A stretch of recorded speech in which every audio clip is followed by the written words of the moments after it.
All right. Here's a real question that's gonna determine whether our friendship is real or not. Oh, Since you got a map, is the Earth flat or round? do that. Are you a flat earther? We're starting off with a bang. Bitch, are you a flat earther? Don't. I'm not ready for that. I am not a flat earther. Me either. Can't test our friendship like that so early. The more I It makes me research, forget. the more I see things, and I'm like, So you want to see big head settings? See the extender there? Yeah, your average baseball cap ain't fitting this bitch. So, funny story. When I was in softball, I would get so anxious because there was one other girl on the team that was big headed like me, and the XL helmet was like a perfect fit. And when she was up before me, I would clock that helmet so hard, like, don't touch the helmet, because none of the other ones would fit. And I would have to be like, yeah, I can't play right going now up to bat because with the bottom of the cage, right?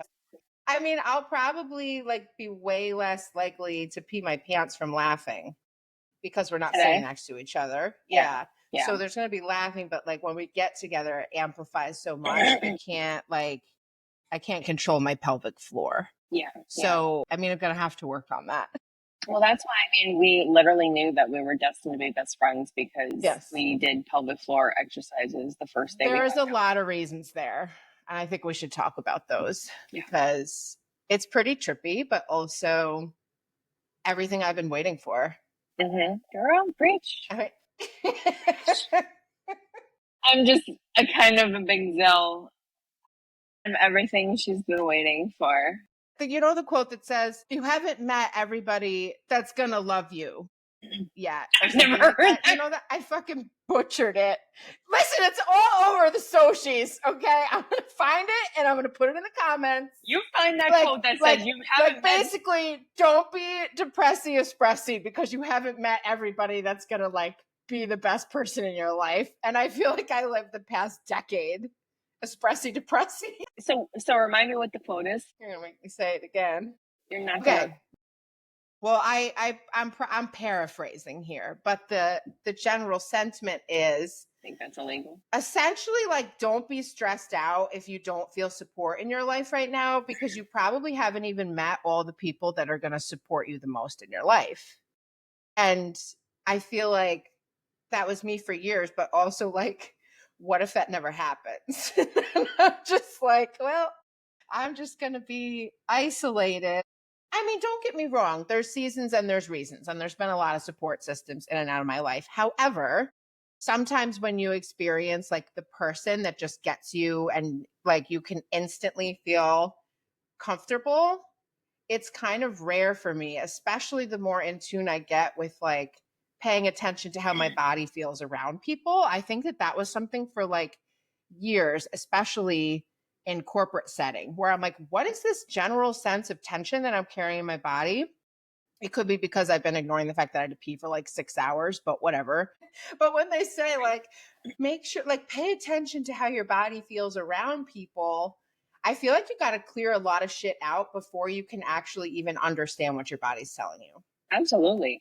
I mean, because we really are like, our bodies are a culmination of our environment, like what we've been through, right? So we're thinking about that on the level of what we're taking in. Like, we literally are. Like, you think of when we're born, right? We are the food that we eat. We are the environment that we're around, and we grow up to be that person. So if you're not in an environment that is loving, that's nurturing, like giving you what you need in order to be that person, like as an adult, like, what the hell? How do you outgrow that? Like, how do you find your people? How do you find yourself? And I think that's part. I think that's part of the way. It is. The obstacle is the way. So I think for real, that's really like part of the awakening process. Is like, yes, you can't really choose a situation that you're coming from. But when you get to a certain point of like, this doesn't feel right, and I feel it in my body, I feel it in my soul, and whatever this is, like there are things that need to change. And I feel like that's what happened with me. I went through my entire School, went into college. I went to get my criminal justice degree, and then I went on, and I'm like, yeah, I'm totally going to be a police officer for the rest of my life. Like, got there, and I was like, I was like, yeah, no, you're not. Yeah, no, you're not. No, you're not. No, you're not. So I lasted, a little while, but I just had this pit in my stomach of like, no, like I'm not supposed to be here. And I don't know if you've ever had that, but it's like, it was told to me that it was anxiety, and it was told Mm. to me that it was like, you need to go see a therapist to talk about it because it's the people that you work with, it's the environment, it's your job. Oh my God, your job is so stressful. Like being a police officer is so scary. You get so much anxiety. So I believed that for a while. And I tried all those things, and I went to a psychotherapist, and she was like, well, I don't do therapy. I just prescribe medication. And I'm like, so you're not even gonna like listen to like what I have to say? I don't do talk therapy. Well, then why am I here? Because I have a lot to say. I'm Let's like, start a podcast. I'm like, so immediately I had one session with her, and she was just ready to prescribe me medication. And I was like, man, I don't know about this. I'm not, because then I got like anxiety about taking the anxiety medication. I get it. And I'm like, Totally yeah, get I it. don't know. But I just knew like I didn't need, like, the medication wasn't what I needed. It was like a change of something. And I felt that I just Yeah. didn't know what it was or where I was Yeah. supposed to do or what I was supposed to do, right? Yeah. When we're climbing out of particularly environments, I don't think this is talked about enough, like the loss that comes with that rewiring and up leveling of, okay, I may have been raised this way or been conditioned in a certain way, or now I'm kind of pushing myself into something that feels like it's what I should do. But then, like, everything in our being is like, this is not it. This is not it. This is not it. I think anxiety, I mean, I struggled with anxiety big time in the past for a lot of different reasons. And really what I realize now is like it's energy in your body trying to figure out where to go. And if it feels Mm. stuck and it's in a loop that doesn't serve you anymore, which is what happens like in our minds and in our bodies, is like, okay, I've outgrown this environment, but it's all I've ever known. So now I just need to cope with it. And in that coping, like if we feel like we're at a point in our life where we just have to cope, then all these other things come in, right? That's when it's like, okay, I guess I'm going to try therapy, which I've had a lot of success with therapy, but it was a very acute like use case for me. It was like I didn't have anybody to talk to. So for me, it was like I just need to get this shit out on the table with somebody that's unbiased, that isn't like in my family or part of the circumstance that has me honestly questioning everything. Where it's like you mentioned in the police force, where very quickly you were like, my gosh, I don't think this is it. And like, what if you've put all the eggs in that basket? What if you're like, no, I'm going all in on this thing? And I think a lot of people get stuck there because it feels scary to acknowledge that where you place the bet might not be it. Yeah, and that's that's essentially what happened for me, right? Like I had gone from high school for a little bit. I wanted to be a hospice nurse, but I always wanted to do always wanted to do something with victims. And then I got there and I was like, man, I'm not really doing much with victims. I respond real quick Mm, and then I'm off to the next call. hmm But all my eggs were in that law enforcement basket. I went to school to get a criminal justice degree, an associate's degree in criminal justice. And then I went to SUNY to get a Homeland and Cybersecurity degree. So it was like an emergency preparedness. Like it was the same thing, right? Like I didn't have another option. I had to stay in that field.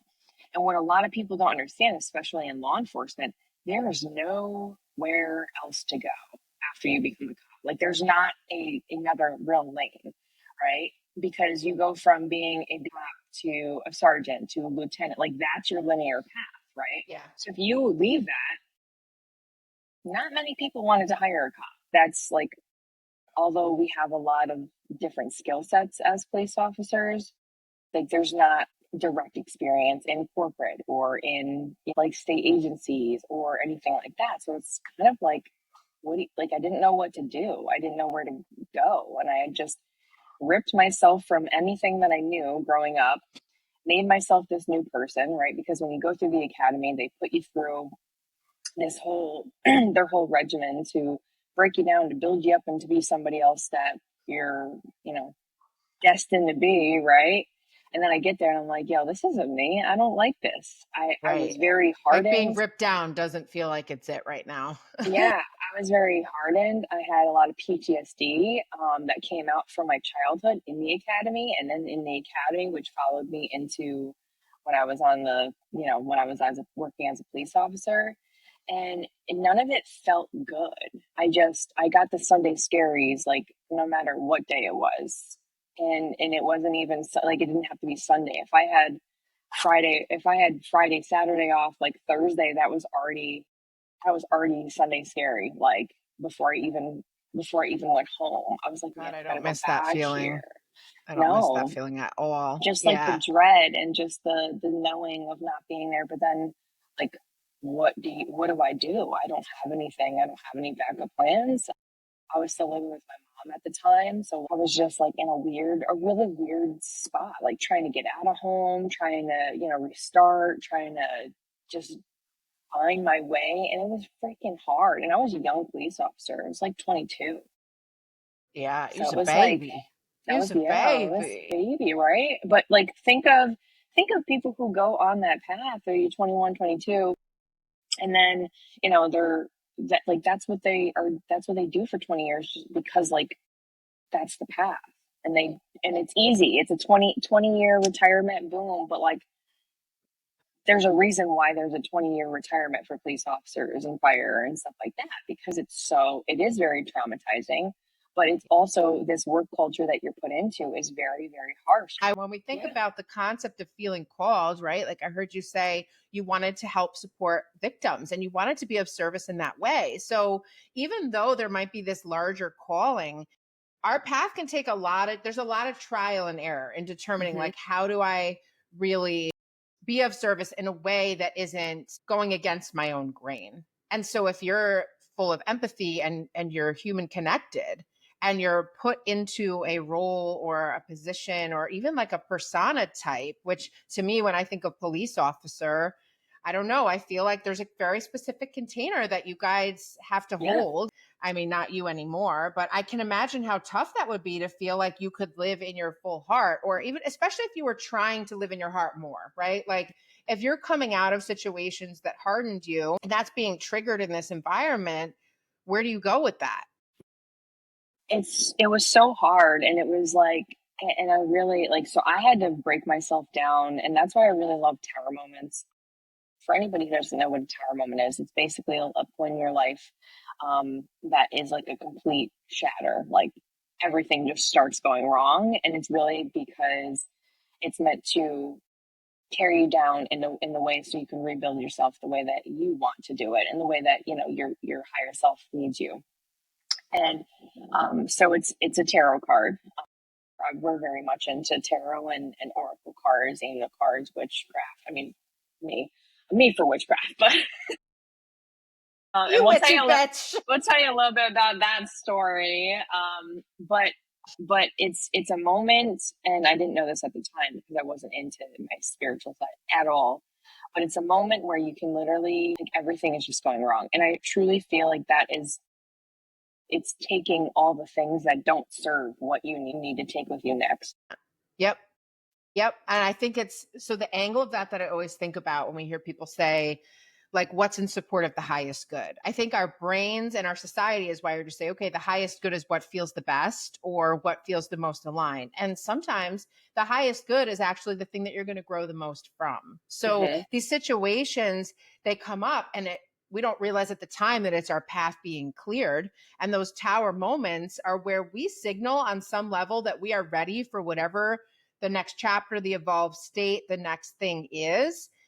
And the universe says, say less. And so what Hmm. happens is, okay, well, before we can add anything new in that really does support where you want to go next, we got to create space for that. So that can be people, that can be routines, that can be jobs, that can be anything that, like, maybe on some level in our being, we've been signaling this isn't working anymore. This isn't working anymore. And this is the thing, right? Like when we talk about embodiment work in connection with your body, our bodies know the truth of a situation before our minds can even catch up. So where it becomes a missed signal or like a crossing of wires and signal outward is everything in our being might be saying, I can't do this anymore. This isn't working for me. But our minds and our training that says you got to, it's you against you. You got to push through. You got to just prove to yourself you can do it. So you're doing it on paper, but it's bound to crumble because it's like a house of cards. Like your being isn't behind it. So it won't last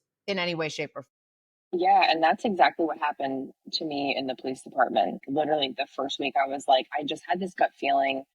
I was really I just felt like ripped down. And I was like, I don't want to be in this space if this is how they're going to treat me on day one. Right. Because you have Hell Week, but then you're told, like, okay, Hell Week is just, they have to get everybody on to break them down. Right. First week, I had but the first week I had a serious conversation with my mom, and I was like, I don't want to, like, I don't know if I want to do this. Like, I just knew, like, my body knew, but it wasn't because it's hard. It was just because, like, I just knew, like, I didn't want to be treated like this. And I was like, why am I going to put myself 6 months of this? But on the other end, it's like, mama ain't raised no quitter. So, like, right. How did you manage that? Like, so how long from that moment of this isn't it to the point in which you decided to make moves? How long of time was that? And how did you manage through that? Well, I knew the first week in the academy, but I told myself that I wasn't going to quit this. I had to see it out. I don't start things without finishing them. That was really instilled in my childhood and stuff. So I finished it out. I got anxiety so bad. I get a lot of my messages in my gut, and that's kind of what happened. But a lot of people were telling me, oh, it's anxiety, it's this, it's that.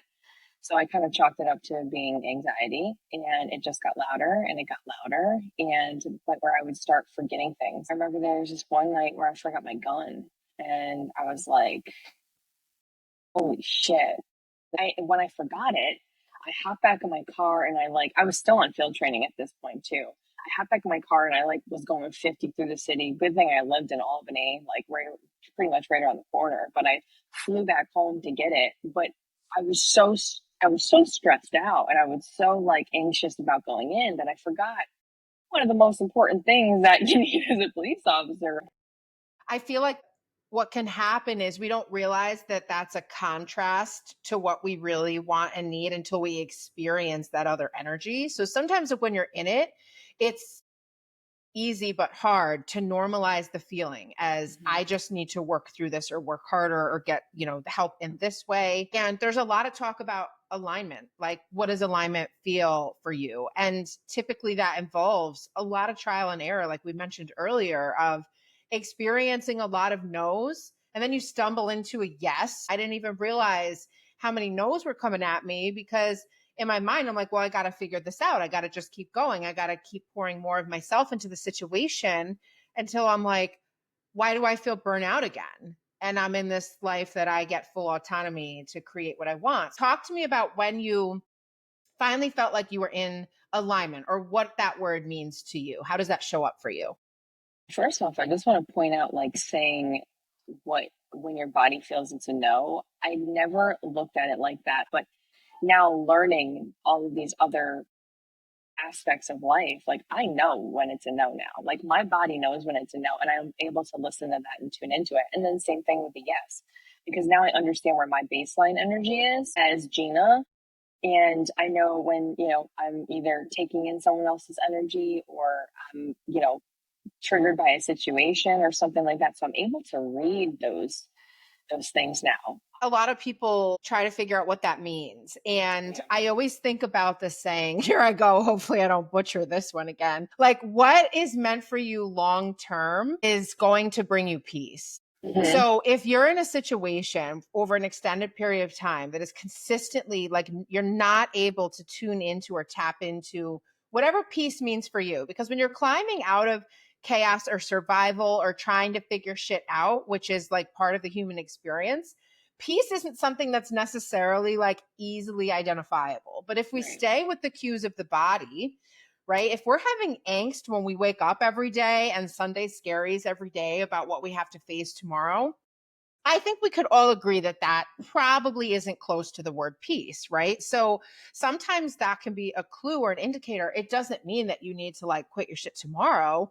It just means interesting. Like, what are the things in my life that do bring me that feeling of comfort and safety? Do I have any of those things in my life? And am I watering those flowers, right? Like, am I giving enough of my bandwidth to the things that actually reciprocate the energy of alignment and peace and safety? Because I know for a really long time I wasn't, because that's what I was used to. I just was like, this is, you don't realize that there's other ways of living and being. And sometimes you have to trip into that because something really wasn't working. Yeah. I could never imagine going back to anything that just didn't feel good at this moment. Like, It would make me nauseous. yeah, like Like, even for thinking about real. it, I'm just like, no. And I feel like Like our face, it goes to a pizza face. I know this is an inside joke, We'll everybody. save that for another episode. But if this face doesn't come out at least once, are we really doing our job? Certainly not. So as far as feeling like aligned, I don't really know if that happened. I'd already been through like 37 careers. I mean, Mhm. shit, like I was a personal trainer. I did finance. I did police officer. I did, like, right. Yeah. And probably Yeah. part of it was, but also part of me was like, I can't stay here because I literally am going to like go insane. Yeah, it's not going to work. And that's part of the feeling called conversation, is Yeah. that feeling called doesn't always show up as like the clouds parting and this light coming down on you saying, here's my purpose, it has arrived. It typically can show up in, I don't know what it is that I'm looking for yet, but I know maybe there's some core values here for me, whether it's feeling like I'm connecting and helping other people, whether it's I get to be in my full creative expression, I get to be outdoors every day, like whatever it is for you that feels like it's connected to your true nature. If that doesn't have a place to go, then the calling actually becomes like this loud scream of, this isn't it. This isn't it. And so in that moment, depending on where you're at in your life, right? Because there's still the reality of everyday life. We have bills to pay. We have things on paper that it's not just about saying like, oh, it looks good on paper, but it didn't feel right. Those two things can be truths at the same time. Yeah. Right. That there might be, it might not be a matter of if you make the change, it might be a matter of when. So for anybody listening that might find yourself in that position of feeling like you're running out of time in some way, you're not. This is all of those transitions and shifts are going to happen at the right moment, but you won't feel that typically until you look back at it.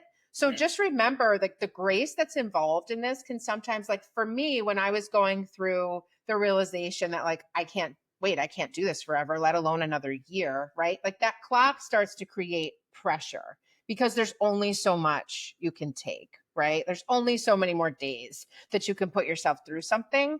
And in that moment, you can make a decision. Okay, like for me, it was, I'm giving this 2 years and I need to make moves within that 2 years that set my family up for success, that is responsible in terms of how I'm transitioning this with 2 kids and a household and my Mhm. husband. Like there's a lot of considerations that go into it. So for me, it became about planning. And that isn't always my favorite because I can be impulsive.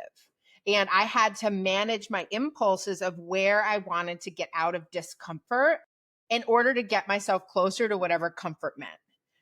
And that was my issue. Like, right, I'm not that. Like, if I feel something, I'm out. And luckily, I didn't have a family that I had to like care for, right? So I could just be like, all right, this isn't working for me, Mm. and just dip. Like, that's Mhm. literally what I did. I mean, I literally have 50 templates for anybody looking for a 2 week notice. I got you. Maybe we should link one. Okay. Because literally, I am like 2 week notice queen over here. I remember really challenging myself to sit with the feeling long enough to understand what it was trying to tell me, which is an up here thing, and then it has to move Mhm. through the body. But growing up and into my like young adult years, I was a runner. Like I was somebody that like where I would run from something and then the same freaking thing would show up.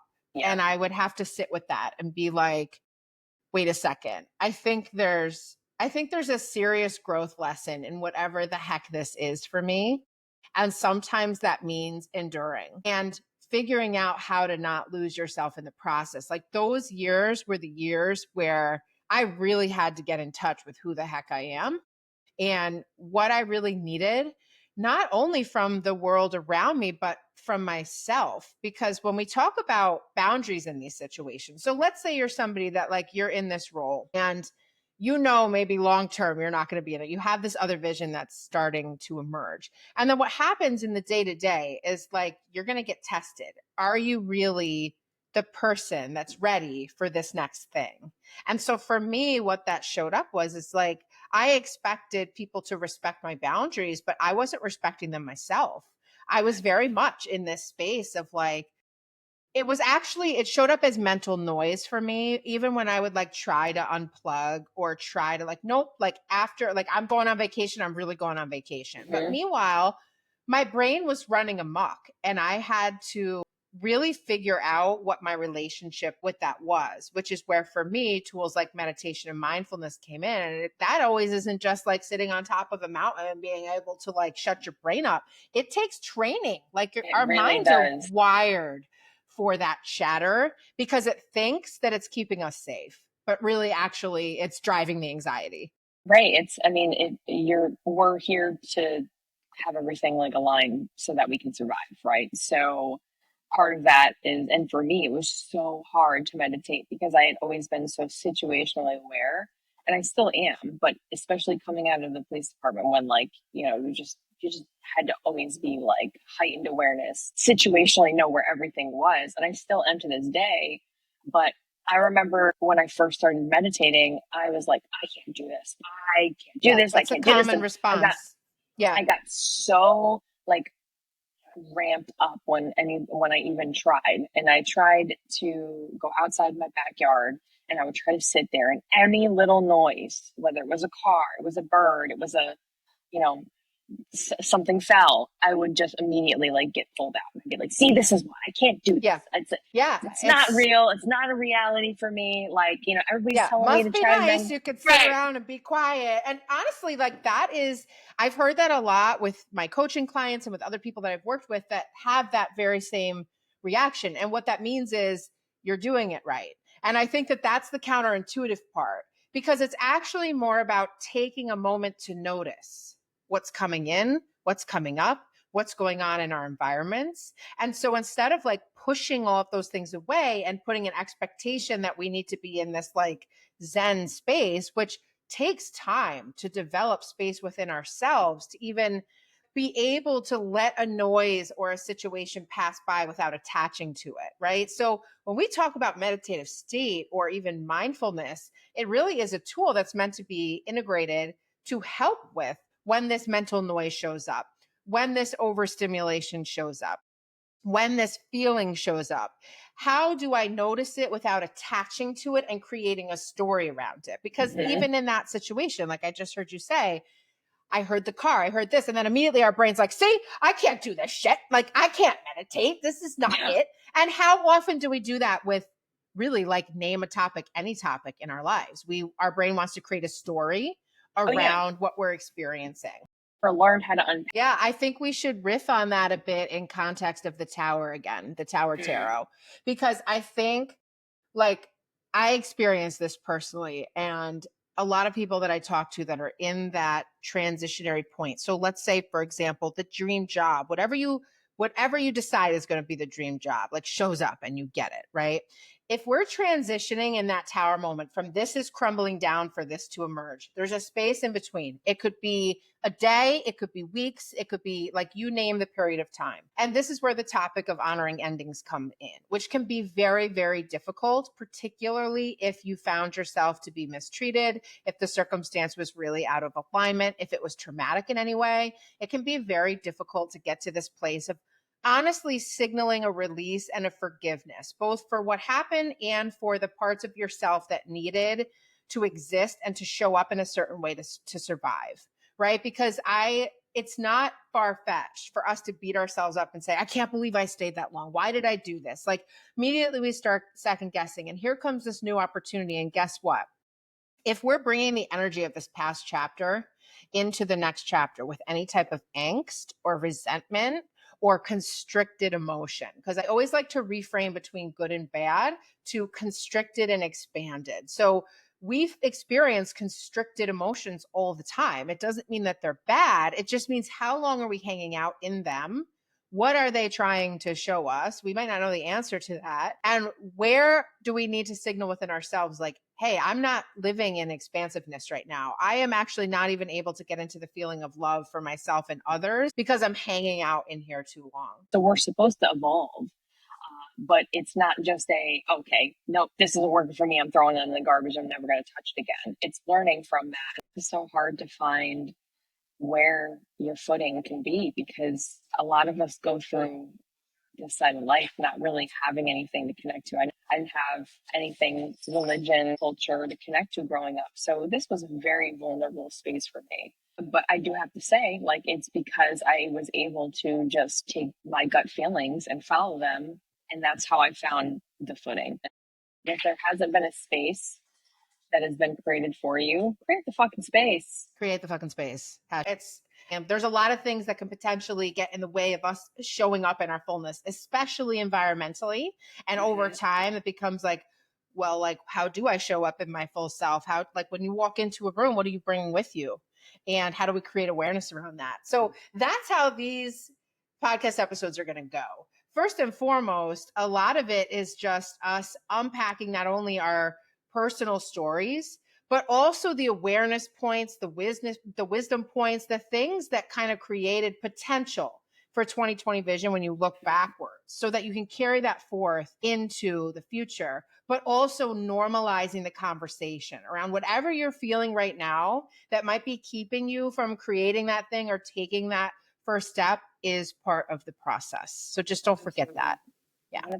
Well, I hope you guys enjoyed our first episode. This is definitely the 3-part. It's like the best mini series that you ever wanted to watch on Netflix, where you're like, I just need another one, but you're going to have to wait each week. But we're going to give you some snippets along the way to keep you wanting more. We're just dipping pinky toes up, bitches.